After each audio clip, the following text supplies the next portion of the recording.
Halo semuanya, selamat malam. Selamat datang lagi di live kita pada malam hari ini.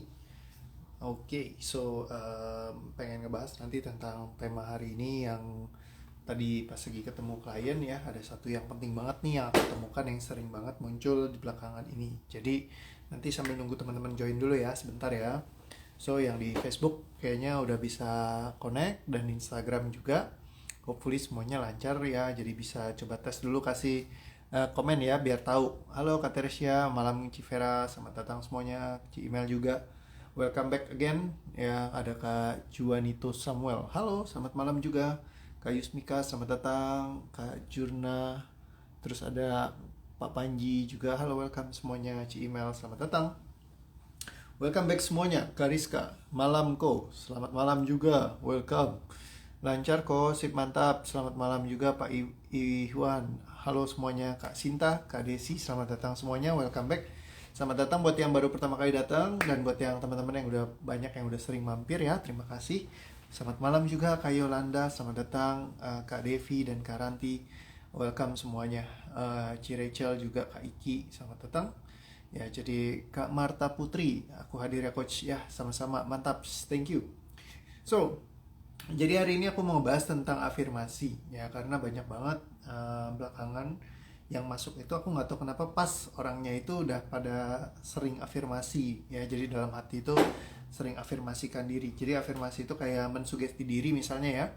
Jadi kayak selalu bilang aku sehat, aku bahagia, aku sehat, aku bahagia, aku sehat, aku bahagia, aku sehat, aku bahagia. Terus kayak eh, aku lagi sakit nih tapi aku sehat, aku sehat, aku sehat, kayak gitu. Nah, karena banyak yang kita percaya dan meyakini bahwa kalau misalkan kita mengafirmasikan diri itu akan bantu kita untuk bisa keluar dari permasalahannya. Pakai tetap yang teori lama, yaitu kalau misalkan gelas air diisi dengan air yang bersih, maka air yang kotornya akan keluar gitu ya.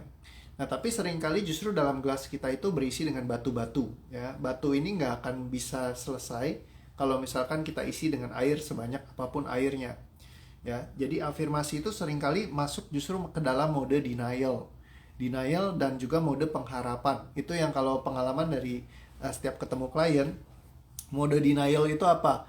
Mereka walaupun tahu mereka lagi ada masalahnya, tapi mereka kayak merasa masalahnya kayak nggak ada gitu. Jadi kayak mereka ngumpetin masalahnya kayak dikekepin. Jadi yang gampang ya pakai ilustrasi Boki aja. Jadi misalnya ini mengilustrasikan sebagai masalah emosi kita, beban emosi. Ya, ada kambing emosinya, tapi kita setiap hari mensugesti kambingnya tidak ada, saya sehat tanpa kambing emosi. Saya sendirian, tidak ada kambing sebelah saya, tidak ada kambing sebelah saya, tidak ada kambing sebelah saya, tidak ada kambing sebelah saya, tidak ada kambing sebelah saya, kayak radio rusak ya. Tiap hari diafirmasiin, tidak ada kambing sebelah saya, tidak ada kambing sebelah saya. Terus berharap kambingnya akan hilang ketika kita sugestiin terus, tidak ada kambing, tidak ada kambing, tidak ada kambing, tidak ada kambing, tidak ada kambing. Nah, kalau Anda pernah afirmasi ataupun pernah sugesti diri sendiri, Anda akan ngerti yang saya maksud dengan seperti ini. Karena Anda jadi tahu, walaupun Anda setiap hari sugesti ataupun setiap hari afirmasi, tapi kok kenapa masalah Anda nggak selesai? Karena kita lagi masuk mode denial. Ibaratnya masalahnya ada, tapi kita pura-pura nggak lihat, pura-pura nggak tahu. Jadi kayak kambingnya nggak ada, kambingnya nggak ada, kambingnya nggak ada. Nah, kambing itu ya tetap ada, walaupun kita bilang, kamu tuh nggak ada. Tapi kalau dia di sana, ya dia tetap barengan sama kita si kambingnya. Nah, jadi ini yang banyak banget ya. Jadi kalau misalkan udahlah saya pasti bisa kuat gitu yang lewatin ini gitu ya, lawan ini semua bisa gitu ya. Tapi akan lebih mudah kalau kambingnya memang dilepaskan gitu ya. Jadi kayak dihilangkan gitu. Jadi jangan sampai kita kayak terlalu kayak denial gitu ya. Terus udah gitu seringkali masuk mode pengharapan. Nah, ini Pak Panji nanya, apakah yang meng-cancel bentuk afirmasi adalah pengharapan yang sangat terlalu? Semakin ngarep afirmasinya semakin kalah. Nah, jadi gini, semakin kita afirmasikan diri kita, kalau misalkan kita ada menemukan sedikit kegagalan aja, pengharapan itu jadi semakin besar. Misal contoh, saya sukses, saya kaya raya, saya sukses, saya kaya raya, saya sukses, kaya raya, saya sukses, kaya raya. Terus ketemu halangan nih. Ya berarti kita afirmasi terus, setiap hari saya closing, setiap hari saya closing, setiap hari closing, setiap hari closing. Ya dari ujung ke ujung saya closing, selalu closing datang dari mana saja. Terus hari itu mungkin nggak closing gitu ya. Begitu nggak closing langsung, ya afirmasiku gagal ya. aduh gimana nih gitu ya. Ya udah nggak apa-apa, semangat ya, afirmasi lagi, semoga aja nggak gagal. Nah mulai tuh muncul, semoga aja nggak gagal. Terus abis itu mulai afirmasiin lagi, ya kan, closing closing closing closing closing closing. Hari besoknya belum closing, ya langsung aduh gawat ini, semua afirmasiku tidak berhasil, aku gagal, kayaknya aku nggak bisa deh. Nah mulai jadi kayak kita mulai ngejudge diri kita sendiri. Nah, jadi seringkali afirmasi itu malah bikin kita jadi kayak menilai diri kita sendiri pada akhirnya. Terus juga yang tadi ya, masuk mode denial dan juga mode pengharapan. Ya paling sering seperti itu. Ketika kita terus berharap ya, dan pengharapan itu begitu besar, ketika ada sedikit hal yang tidak sesuai aja dengan pengharapan kita, nah itu bikin kita jadi kecewa. Ketika kita kecewa, kita down nih. Ya down malah tambah parah gitu kan. Aduh ternyata nggak bisa ya, nggak berhasil, afirmasi saya, usaha saya gagal, semuanya gagal gitu ya. Nah, jadi yang terus gimana langkahnya coach yang perlu kita lakukan? Sebenarnya yang paling tepat adalah kita beresin dulu ya emosinya. Jadi ketika mau afirmasi, nanti ketika udah nggak ada rasa apapun gitu ya, misalnya mau afirmasi boleh gak? Ya monggo aja dicobain gitu ya. Ini ada yang nanya, Ci Vera, kalau afirmasi tanpa ada pengharapan di dalamnya bermasalah gak coach? Nah seringkali ketika afirmasi itu orang jadi terlalu berharap juga. Jadi coba dicek aja. Kalau misalkan bisa nggak ada pengharapannya sih baik-baik aja. Yang penting intinya gini, kalau misalkan Anda kayak ngelewatin fasenya dan Anda belum sesuai dengan apa yang Anda afirmasikan misalnya, yang paling pertama adalah jangan pernah Anda langsung kecewa. Itu yang nomor satu sih. Jadi kayak Anda perlu untuk beresin semua rasa kecewanya, rasa kayak merasa gagalnya, itu yang dilepaskan. Jadi kita nggak merasa terbebani. Bener banget kata Kak Elin. Seringkali kalau afirmasinya makin banyak, kadang-kadang kita malah makin terbebani. Ya, jadi akhirnya bebannya jadi kayak berat gitu rasanya ya. Nah, itu yang perlu kita lepaskan sehingga rasanya ringan. Ketika ringan, dijalankan itu lebih mudah gitu. Kalau misalkan kita kayak pengharapannya terlalu besar, terus akhirnya nggak ada keyakinannya, nah itu yang repot. Pengharapan besar dengan keyakinan atas tercapainya impian beda gak coach? Beda ya. Thank you banget, ini pertanyaan yang sangat bagus juga. Ya, pengharapan besar atas keyakinan tercapainya impian. Jadi kalau Anda yakin sama impian Anda tercapai, Anda yang muncul adalah keyakinan semua. Keyakinan itu nggak ada keraguan. Ibaratnya gini, Anda akan tiba di Bandung ketika Anda jalan dari Jakarta. Walaupun di perjalanan ketemu macet, mungkin ada pengalihan arus jalanan gitu ya. Anda tinggal pindah jalur lain, cari jalan lagi, pokoknya Anda akan nyampe di Bandung. Itu adalah keyakinan. Saya yakin kalau saya jalanin, ibaratnya dari Jakarta saya mau pergi ke Bandung, pasti akan nyampe, ya kan?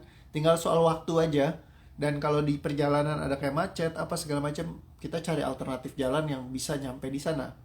Nah, tapi kalau misalkan kita udah kayak aku mau sampai, aku mau sampai, aku mau sampai, aku mau sampai, aku mau sampai, aku mau sampai, aku mau sampai, akhirnya pas lagi di jalanan ngebut gitu ya, kayak wah, jadi kayak semuanya kayak serba terburu-buru gitu.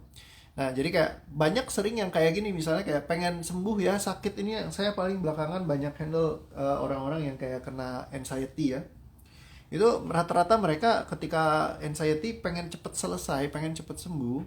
Ya, jadi kayak ada sakit pengen cepet sembuh. Misalnya ada yang anxiety-nya gara-gara sakit, misalnya. Sakitnya pengen buru-buru sembuh.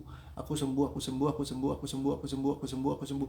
Semakin pengen sembuh gitu ya, malah jadi kayak begitu lihat scan-nya merah, wah ternyata nggak sembuh, padahal aku udah lakukan ini, lakukan ini, lakukan ini, lakukan ini. Kenapa Tuhan nggak kasih aku kesembuhan?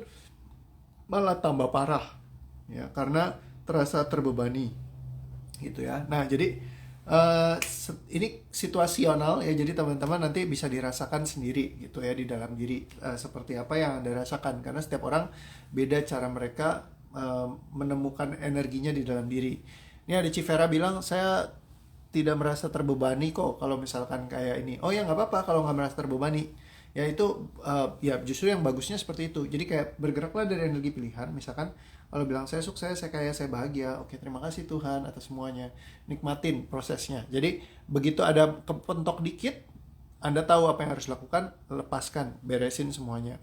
Ya, kalau kita udah punya toolsnya buat melepaskan, itu bisa dilepaskan. Nah ya, jadi jangan kita pakai pengharapan kita. Makanya harus selalu dikosongin dulu emosinya. Ya, jadi dikosongin benar-benar supaya benar-benar kosong, sehingga ketika afirmasi pun Anda jadi sebuah keyakinan yang muncul. Nah, jadi yang pengen kita munculkan adalah keyakinan kita. Jangan kita mengafirmasikan A, tapi keyakinan dalam hati kita bukan A, misalnya Z gitu ya. atau Y atau B X A. Nah, jadi yang perlu kita ciptakan adalah satu hal yang satu garis lurus. Yang kita inginkan apa, yang kita afirmasikan apa, yang kita doakan apa. Nah, itu yang kita satukan ya sama semua keyakinan kita, semua fully gitu ya. Jadi kayak kita mau pep gitu. Jadi keyakinan itu kita yakin akan terwujud karena kita tahu caranya untuk sampai. Hanya urusan waktu aja ya. Jadi hati dan pikiran klik dan selaras. Nah, jadi sebenarnya kita juga nggak perlu untuk tahu gimana caranya, tapi sebuah keyakinan untuk sampai akan membuat kita tahu caranya. Jadi ketika kita benar-benar kayak in the line gitu ya, in the zone, satu garis gitu ya, selaras semua, caranya itu akan ketemu sendiri. Seringkali kita nggak tahu, kita nggak punya gambaran. Pokoknya aku pengen punya ini. Terima kasih Tuhan, berdoa ya kan. Terus habis itu meyakininya ya dan bergerak ke arah sana. Udah nggak ada remnya tuh, dilakukan aja. Nah itu ujungnya akan ya itu yang menggerakkan kita. Ketika di scan ibaratnya body kita, isinya itu cuman keyakinan. Nah tapi seringkali orang udah terlalu mengafirmasi dulu semenjak awal, yang dia di bawah sadarnya tuh masih banyak sekali bebannya gitu loh. Nah ini yang nggak boleh. Jadi yang pertama adalah lepaskan dulu semuanya. Ya, ketika semuanya udah lepas, saat kita afirmasi gunanya salah satu yang paling bagus adalah indikator. Kalau masih ada keraguan muncul, ya kita beresin, lepaskan, afirmasikan lagi. Masih ada lagi gak yang muncul, yang negatif yang muncul, ketidakyakinan kah, apa segala mode pengharapan kah? Kalau udah selesai, kosong, ya isinya keyakinan, itu yang paling bagus. Kalau masih ada lagi yang muncul, lepaskan lagi. Jadi kita bolak-balik dicek dulu ya, buat dilepaskan kayak begitu. Jadi kayak mondar-mandir, kita coba dirilis gitu ya. Apakah saat gagal kemudian untuk menghibur hati dengan cara melihatnya dari sudut pandang yang berbeda supaya bisa lebih menerima, masih menyimpan emosi padahal menghibur kecewa? Ya, banyak orang yang mengajarkan juga caranya untuk mengubah arti atau mengubah makna. Nah, misalnya kita punya masalah nih ya, ada kambing, ya kan, kita terluka nih, ya. Terus habis itu kita mencoba untuk memaknai dengan cara yang berbeda. Contohnya kalau saya dulu, ketika saya disalip mobilnya lagi nyetir, itu saya muncul rasa kesel. Karena apa? Saya merasa kayak saya dizolimi gitu ya. Saya lagi dilewatin sama mobil itu. Saya kesel banget, saya merasa dizolimi. Saya marah gitu ya, kayak marahnya saya simpan. Nah, terus habis itu saya mencoba memaknai. Oh, kalau mobil lagi disalip, artinya bukan dizolimi. Tapi artinya saya cukup lagi disalip aja ya, dan mungkin dia lagi buru-buru. Jadi saya berbagi sama dia. Saya sedekahkan waktu saya supaya dia bisa ngelewatin mobil saya. Jadi dia bisa nyampe lebih awal. Kalau saya melancarkan kerjaan orang, maka semuanya akan dilancarkan ya. Jadi saya juga akan dilancarkan. Nah, begitu cara saya memaknainya. Ya.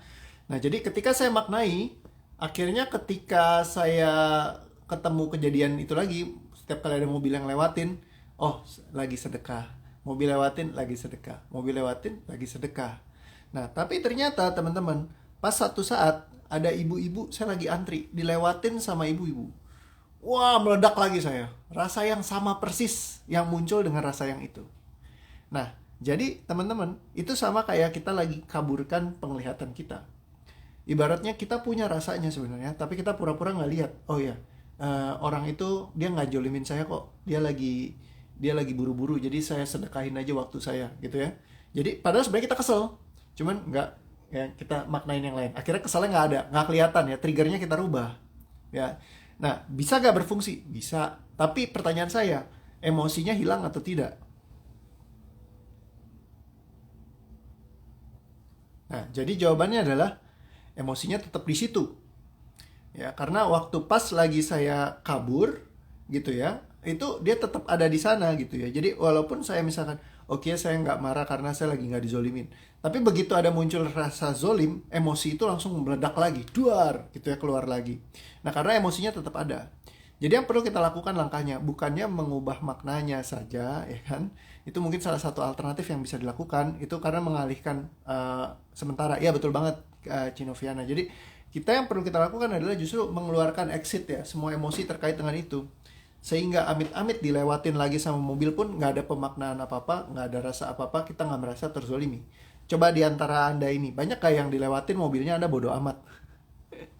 Ya, kayak ya udahlah mobilnya lewatin bodo amat gitu. Nah, karena setiap kita memaknai dengan cara yang berbeda. Mungkin ada yang dilewatin mobilnya dia kesel. Nah, kenapa bisa kesel? Ya, mobil dilewatin ada rasa kesal muncul. Tapi ada orang yang mobilnya dilewatin nggak ada rasa kesalnya. Kayak sekarang saya nggak ada rasa kesal sama sekali. Mobil mau dilewatin kayak saya ya udah bodo amat gitu. Saya nggak pusing sama sekali mobil ngelewatin mobil saya. Ya.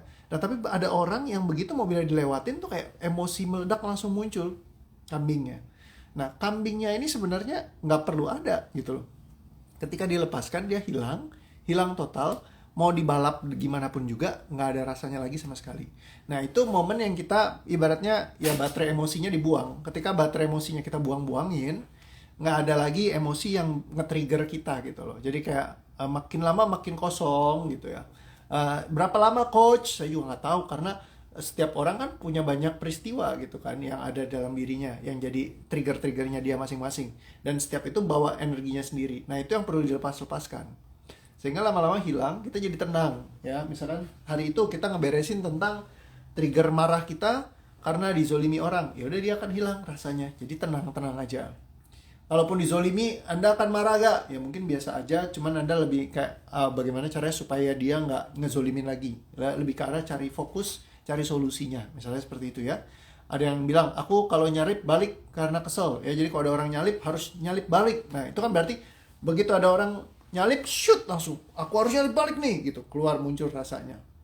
Karena ada kesel. Nah berarti ada emosinya. Nah itu yang perlu dilepaskan. Ya sehingga ketika dilepaskan akan hilang. Oke ya, jadi belajar untuk melepaskan adalah untuk membuat kita ya kayak clear gitu ya. Jadi kalau misalkan mau afirmasi, pastikan untuk benar-benar dilepaskan dulu emosinya. Dan afirmasinya dipakai buat Anda ngecek. Jadi apakah benar-benar sudah lepas apa belum gitu ya. Kalau sudah lepas, Anda boleh afirmasi, silakan. Dan Anda cek benar-benar selaras gak semuanya. Kalau udah selaras ya sudah, lakukan saja. Ya kan katanya Kak Desi, beneran bisa lepas gak coach? Ya, kalau Anda lakukan dengan langkah yang tepat, akan bisa lepas semua sampai benar-benar hilang. Jadi kayak rasa yang ibaratnya kejadian yang sama pun misalkan muncul, Anda nggak merasakan rasa emosi yang muncul lagi gitu. Jadi kayak Anda tenang-tenang saja seperti itu. Nah jadi mending ini emang sesuatu yang harus dicobain sendiri. Nggak bisa kalau cuma sekedar dikasih tahu. Ya ibaratnya kalau kayak saya mau ngasih tahu Anda, cabai itu rasanya pedes, tapi Anda nggak pernah makan cabai. Pedas itu rasanya gimana? Ya kayak begitu ya. Gimana sih Anda jelasin pedas kepada orang yang gak pernah makan cabai? Caranya gimana Anda ngomonginnya? Misalnya, makan cabai itu kayak begini, rasanya pedas. Pedas itu ya begitulah rasa pedas. Ya kan? Susah buat Anda jelaskan rasa pedas. Gimana Anda bisa jelaskan rasa pedas sama orang yang gak pernah makan cabai?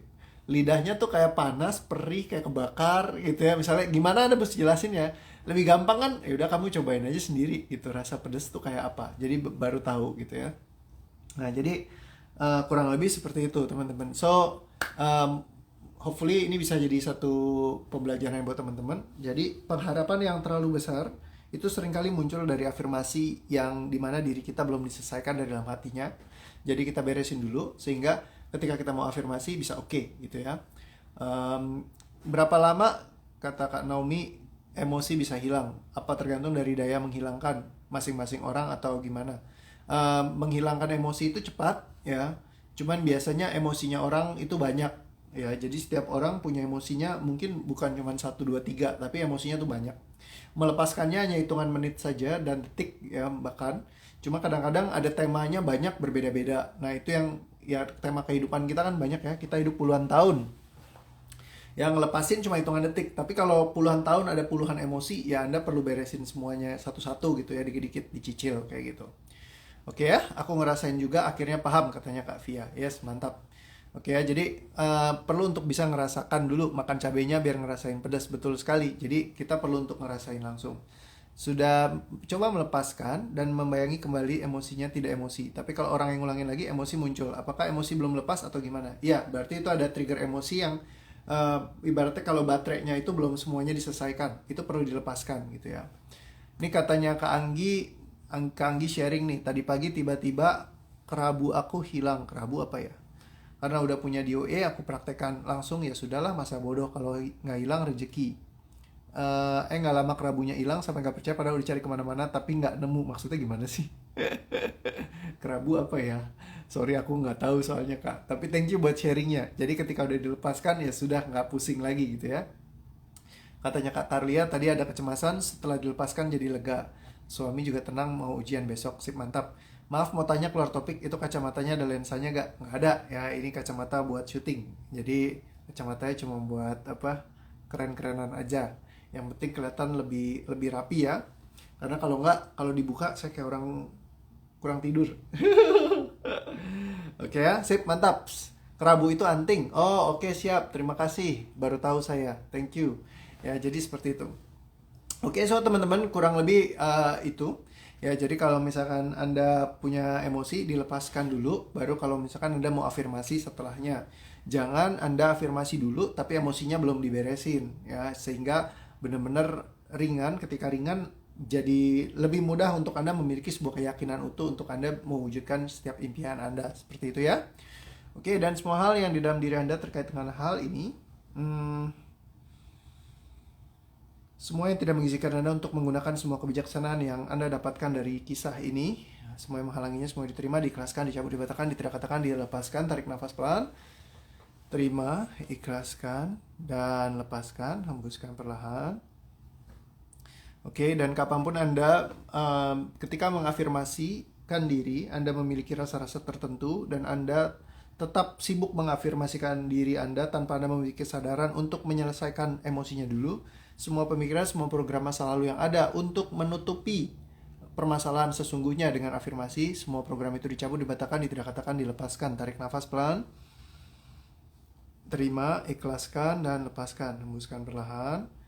Jadi perhatikan semua rasanya yang ada dalam diri Anda terkait dengan afirmasi. Kapanpun Anda menggunakan afirmasi sebagai sistem Anda melarikan diri atau denial atau kabur dari permasalahan Anda yang sesungguhnya, tidak menyelesaikannya, hanya mencoba menutupinya saja. Semua pemikiran, semua rasa yang ada, semua sistem aturan yang tercipta dari masa lalu Anda, dari siapapun, kapanpun, dimanapun yang mengajarkannya, semua diterima, diikhlaskan, dicabut, dibatalkan, tidak katakan, dilepaskan. Tarik nafas pelan. Terima, ikhlaskan, dan lepaskan. Dan semua rasa yang tercipta terkait dengan hal ini yang ada dalam diri Anda, bentar, kalimatnya yang paling tepat adalah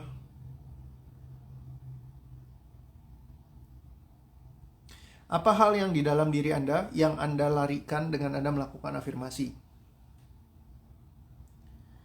Apa kesadaran sesungguhnya yang Anda hilangkan dengan Anda melakukan afirmasi di dalam diri Anda?